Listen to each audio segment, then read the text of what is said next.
Today, let's talk about some principles regarding the judgment of God. I'm going to read to you from 2 Kings chapter 17, verses 5 and 6, where we read this. Now the king of Assyria went throughout all the land and went up to Samaria and besieged it for 3 years. In the 9th year of Hoshea, the king of Assyria took Samaria and carried Israel away to Assyria and placed them in Hala and by the Habor, the river of Kozan, in the cities of the Medes. It took a 3-year siege, but eventually the king of Assyria conquered Israel, the kingdom made up of the 10 northern tribes of the children of Israel. We read, the king of Assyria went throughout the land and went up to Samaria and besieged it for 3 years. This was a long, dedicated campaign to finally crush the rebellious kingdom of Israel, who had defied the power of the Assyrian Empire. Though it took a 3-year siege, it was worth it to the Assyrians. The walls surrounding Samaria were good enough to keep the enemy out for 3 years.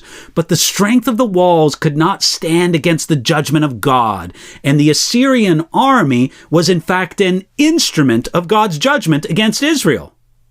This shows us that when God brings his judgment, he may use human instruments to do it.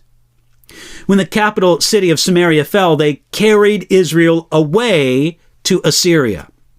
This is what the Assyrians did regarding many of the nations they conquered. They deported all but the very lowest classes back to the key cities of their empire, either to train and utilize the talent or to enslave the able. So 200 years and 19 kings after the time of Solomon, who was the last king over a unified Israel, the northern kingdom of Israel fell. It was not because the God of Israel was unable to help them, but because they had forsaken God and ignored his guidance and correction that he finally stopped actively protecting them and let them rot and degrade according to their desire. As they carried Israel away to Assyria, they followed their typical custom. When the Assyrians depopulated and exiled a conquered community, they led the captives away on journeys of hundreds of miles with the captives naked and attached together with a system of strings and fish hooks pierced through their lower lips. God made sure that they were led in this humiliating manner through the broken walls of their conquered cities. You'll find that recorded in Amos chapter 4, verses 2 and 3. This shows another principle of God's judgment.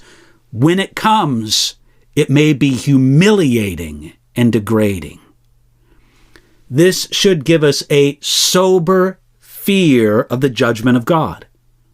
Israel had enjoyed a heritage of rich blessing in the past, but that in itself would not protect them from God's judgment if they continued to mock God and rebel against him. More so, it should make us grateful for the work of Jesus. When Jesus died on the cross as our substitute, he took the judgment we deserved. God did it through human instruments, and Jesus was, humanly speaking, humiliated on the cross. Jesus bore all of that so that those who put their trust in him would never face God's judgment. Hey, I hope that describes you as you walk with the Lord today.